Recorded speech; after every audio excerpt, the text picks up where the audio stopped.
Hey there everybody, this is Scott at Stand Your Ground Studio, and today I want to make a real short video for you because I wanted to point something out. Since the election, I've been putting together a presentation on the unveiling of fascist America in the face of President-elect Trump being elected, but that's going to have to wait for another day. In the meanwhile, I just want to show you some more evidence that the narrative of what's going on is completely controlled. Trump is not anti-establishment, and the revolution that's up and coming is pre-planned. Now, just recently, some articles are coming out telling us that Team Trump is already filled with Washington insiders, and that's on CNN.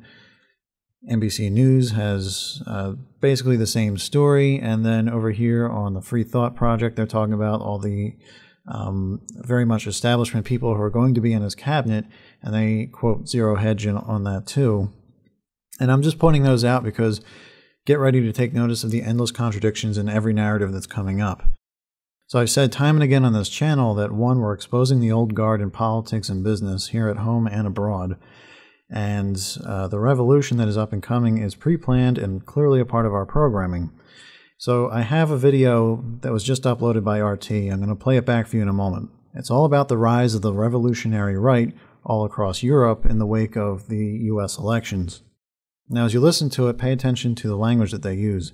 They talk all about the upcoming revolution, exposing the old guard, and there's a mention in there by Marine Le Pen that this isn't the end of the world, just the end of a world.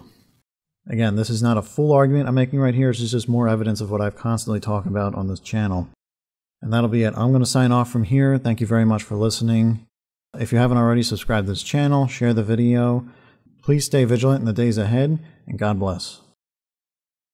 American voters' choice for the next leader is widely seen as a protest against the status quo. Then now predictions are being made that Europe's establishment needs to watch its back somewhat. There are a few elections on the way in the EU, with politicians once dismissed as fringe now feeling buoyed by what's happened across the Atlantic. Polly Boyker's got more on that.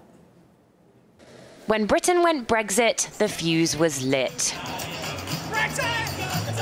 Then Donald Trump's election proved Americans were fired up with the anti-establishment bug too. So where next will the political old guard get a kicking? Brexit's cheerleader-in-chief Nigel Farage thinks he knows. Don't be surprised to see this political revolution elsewhere, perhaps in Europe next year. Here's how Europe's political calendar is shaping up for the year ahead.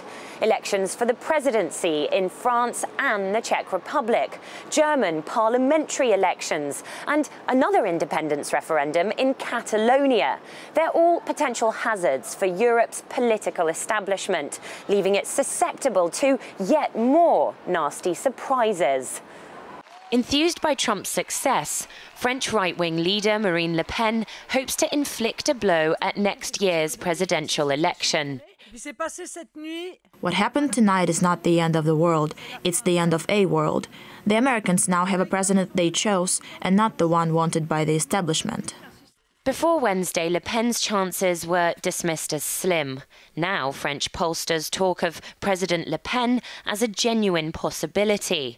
Meanwhile, the Dutch Freedom Party is as popular in the polls as the ruling Liberals. And I think that the people of America, as in Europe, feel insulted by all the politicians that ignore the real problems. That is one of the reasons that you see also in Europe that things will change. Politics will never be the same, and what I call the patriotic spring will have had an enormous incentive, and that is the lesson that we learned. And in case anyone's tempted to dismiss these as just fringe politicians, the lesson from Brexit is a small party with a big message can win the day. I think this is a revolution. This is a follow-on to Brexit. This is Brexit 2. This is where the British told their ruling class, their political class, their journalistic class where to go, and now the Americans have done exactly the same with Donald Trump. In a few weeks, Austrian voters might do the same, potentially electing Europe's most right-wing head of state since 1945. Until now, few viewed the populists as a plausible threat, and Brexit had been blamed on elderly British voters having a moment of madness.